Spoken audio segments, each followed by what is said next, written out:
Tudo bem? Bom, vamos lá.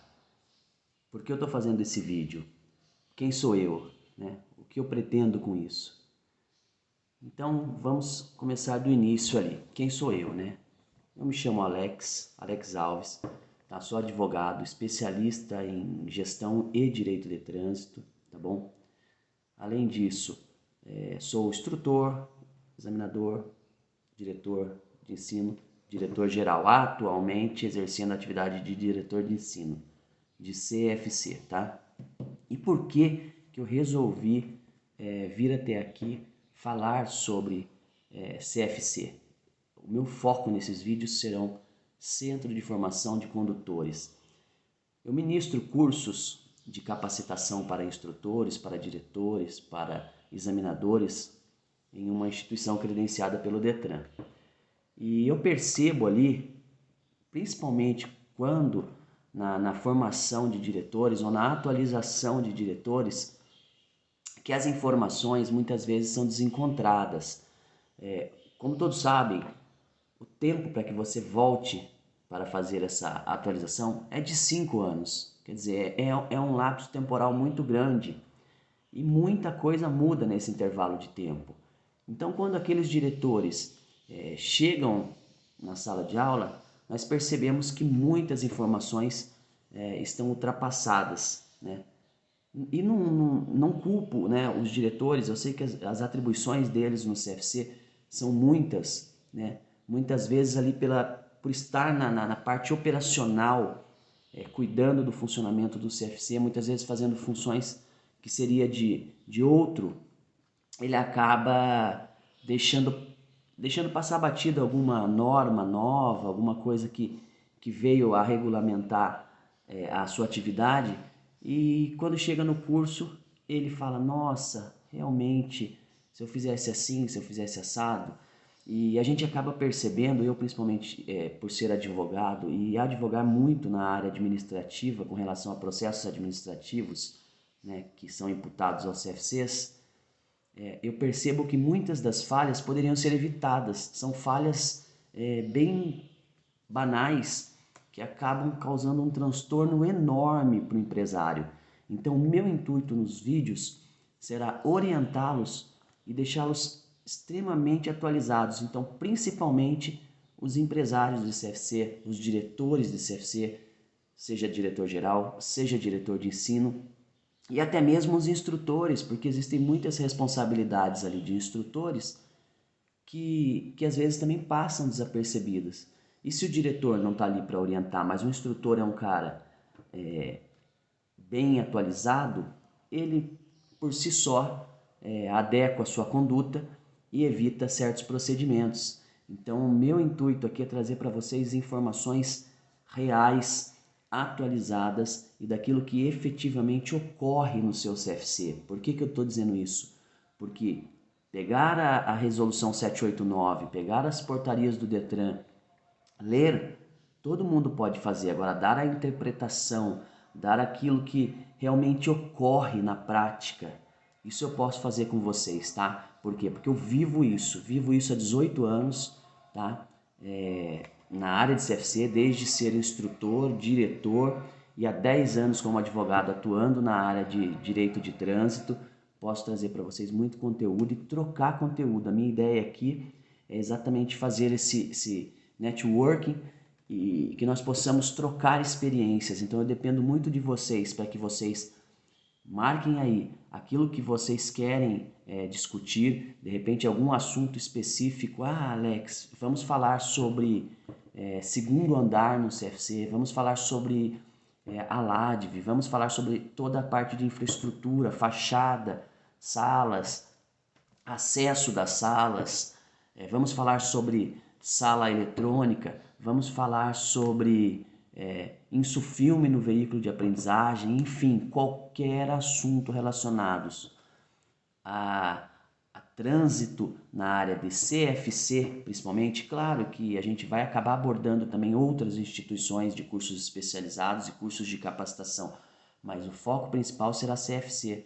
Então, qualquer assunto relacionado a CFC, nós abordaremos aqui. Eu estou preparando a primeira aula, o primeiro bate-papo com vocês, mas antes disso eu gostaria realmente de me apresentar e dizer qual vai ser a minha proposta. Então a minha proposta será começar um CFC, o funcionamento do CFC do zero, tratar de toda a parte estrutural dele, toda a parte legislativa relacionada a CFC e seus profissionais, tá? Não vou entrar no mérito da formação de condutores, tá bom? Somente a parte de profissionais. Então não vou falar, para que se habilite tem que ser penalmente imputável, tem que ter 18 anos, enfim. Eu não vou falar desses requisitos de formação, qual é a carga horária, isso aí. Obviamente que entre uma aula e outra esse assunto pode até surgir e de repente a gente dá uma pincelada, abordar alguma coisa com relação a isso, mas o foco principal são as atribuições do diretor e o que a gente pode fazer para crescer o nosso CFC de forma organizada, né? A gente possa usar ferramentas de gestão para que o seu CFC se torne melhor, se torne adequado, tá? Se torne um CFC padrão, que você esteja sempre atualizado. Então, aguardo vocês. Eu vou pedir, né? Porque é de praxe, eu não sou acostumado com esse tipo de canal. Eu me relaciono mais no Instagram, né? Tenho bastante conteúdo ali no Instagram. Inclusive, meu Instagram é @alexalves.adv, de advogado, tá? @alexalves.adv. Esse é meu Instagram. Quem quiser e puder, segue lá, que tem bastante conteúdo. E eu vou pedir para que vocês se inscrevam aí no meu canal, cliquem no curtir aí do vídeo e no sininho, para que quando eu levantar e eu subir o vídeo, o primeiro vídeo, vocês estejam atentos, recebam a notificação para que vocês possam assistir e dali a gente seguir uma trilha de conhecimento, tá? Então a ideia é seguir uma trilha de conhecimento, começar exatamente dos princípios ali das normas e seguir adiantando aí toda a matéria, tá? A primeira coisa que eu gostaria de colocar hoje é dizer para vocês o seguinte, que legislação de trânsito não é código de trânsito. O código de trânsito faz parte da legislação de trânsito, mas a legislação em si é muito ampla, é absurdamente ampla. Então a primeira coisa que nós temos que entender ao se estudar a legislação de trânsito é que existe me permita dizer aqui, que existe uma teoria no direito que foi trazida pelo professor Miguel Reale, que chama-se teoria tridimensional do direito, tá? O que significa isso? Essa teoria diz o seguinte, que a nossa vida, né, todos os fatos que ocorrem na sociedade, eles têm determinada relevância, tá? E essa relevância deve ser graduada. Então você imagina aí uma pirâmide, tá? Onde nós temos ali, em um dos vértices ali, os fatos. Então temos ali fatos, ocorreram fatos. Esses fatos, eles devem ser valorados de acordo com aquilo que ele representa. Então, digamos que esse fato seja valorado de forma alta, ele vai receber ali um tratamento diferente do fato que é valorado de forma baixa e irrelevante. O que é irrelevante, ele é descartado. O que é valorado de forma alta, ele vai para o próximo vértice. Então, veja só, temos aqui fatos, valor, então o valor que é dado ao fato. Se o valor é alto, o que ele faz? Vai lá para o vértice da ponta, então forma um triângulo, ó. Fato, valor e topo do triângulo. O que significa esse topo aqui? Norma. Então as normas, de acordo com Miguel Reale, elas se desenvolvem, elas são geradas, porque elas são provenientes de fatos. Então todas as normas de trânsito, elas têm como fundo um fato, ou fatos, tá? Que ocorreram, que originaram essa norma, ela não surge do nada. E por que eu estou dizendo tudo isso? Porque eu vou dar um exemplo muito claro para os senhores. Imagina em 1997, quando da elaboração do Código de Trânsito Brasileiro, os telefones celulares ainda estavam chegando no Brasil, né? Então a gente ainda estava engatinhando com o telefone celular, certo? Pois bem, desta forma, obviamente que o WhatsApp, vamos falar do WhatsApp em si, não existia. O WhatsApp não existia.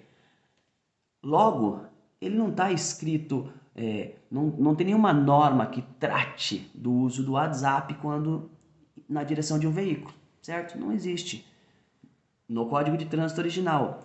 Só que esse fato, ele surgiu ao longo dos anos, né? É um fato notório na atualidade, o uso do aplicativo de WhatsApp, principalmente por motoristas dirigindo, que é um absurdo, né? Mas, pois bem, esse fato aconteceu, ele é um fato muito relevante, porque aumenta o índice de acidentes, e com isso aumenta o índice de vítimas fatais no trânsito, com isso aumenta o gasto com hospitais, com tratamentos, enfim, causa um grande transtorno. Então esse fato foi valorado como alto e foi levado ao topo da pirâmide, né? Nessa teoria tridimensional, ao topo da pirâmide, e surgiu ali uma norma, tá? Onde tornou ali infração gravíssima você manusear o aparelho celular. Não tem tanto tempo assim. Pois bem, diante dessa teoria, nós vemos que a legislação ela é muito mutável. Ela é muito mutável. Então, de acordo com os fatos que vão ocorrendo, as normas vão se atualizando à necessidade das pessoas, à necessidade da sociedade de ter uma proteção maior, tá bom? E essa legislação, ela tem grau de hierarquia. O que eu quero dizer com isso? Nós temos aí no topo da hierarquia a Constituição Federal, né? A Constituição Federal de 88, onde tratam ali dos direitos e garantias individuais, né? Então ali nós temos todas as garantias, todos os princípios constitucionais, e aquilo é a base da legislação brasileira. Qualquer outra legislação abaixo dessa Constituição Federal deve respeitar os princípios constitucionais. E ao longo das nossas aulas nós vamos perceber que muitas vezes existem legislações infraconstitucionais que querem se sobressair à Constituição. E aí nós temos que atuar para equalizar essa interpretação, tá? Então, falando em hierarquia de legislação, em hierarquia, tá? Nós temos aí, vamos falar sobre trânsito, tá? Então existem outras ali legislações intermediárias que eu não vou citar porque não é interessante para o nosso conteúdo. Para o nosso conteúdo basta que os senhores tenham em mente sempre que a Constituição deve ser o topo da legislação, seja qualquer legislação penal, civil, trânsito, administrativa, a Constituição deve ser respeitada e deve ser o topo de qualquer outra legislação, tá bom? Então, para nós aqui, nós vamos tratar assim: Constituição Federal, Código de Trânsito Brasileiro, que é uma lei ordinária, uma lei federal, tá? Com abrangência em todo o território nacional. Depois, vamos falar das resoluções complementares, são normas, né, emanadas pelo Conselho Nacional de Trânsito, também com abrangência nacional, tá bom? Então nós temos aí toda a Resolução 789 de 2020 para abordar, que trata tanto dos profissionais quanto das instituições que nós estamos falando aqui, tá? Quanto dos cursos especificamente, dizendo os cursos especializados, o curso de formação de condutores, tá? Todas essas informações estão na resolução 789/20 do CONTRAN, então nós vamos falar muito sobre ela, muito. Temos ali responsabilidades dos profissionais que atuam nessas instituições, temos ali orientações quanto à infraestrutura das instituições, então falaremos muito sobre elas. E abaixo, as portarias do DETRAN.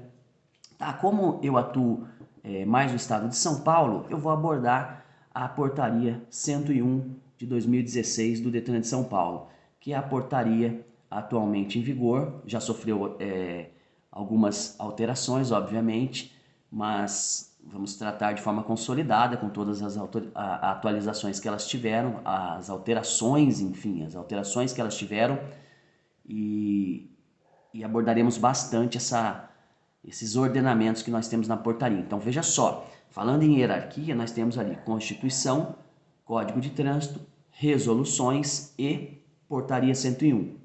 Resolução 789, prioritariamente falaremos dela, e Portaria 101 do Detran São Paulo.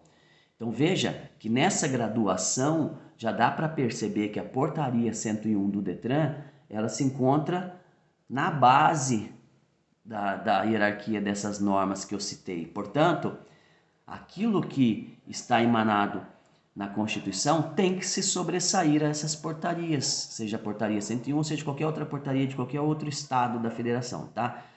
Inclusive, a própria Resolução 789 tem que se subjugar ali à Constituição, então ela tem que ser submissa à Constituição, ela não pode confrontar, porque a Constituição, como nós percebemos, ela está acima, a Constituição está acima da Resolução 789. Então, ao longo das aulas também, uma curiosidade, fazendo aí um adiantamento, nós vamos perceber que muitos assuntos que são tratados em resolução ou em portaria vão contra aquilo que está positivado na nossa Constituição Federal. Muitas vezes são atacados de forma judicial para que seja regulado o direito da pessoa que está sendo atingida, tá bom? Muito obrigado, então fique por aqui, segue a gente aí no canal, ativa aí o sininho para receber a notificação quando do próximo vídeo. Eu prometo que eu vou trazer muito conteúdo, muita informação nova e também tratar de muitos assuntos que já são conhecidos, mas que muitas vezes são esquecidos, tá? Ou são deixados de lado de forma que acaba caindo no esquecimento. Grande abraço, muito obrigado, fiquem com Deus.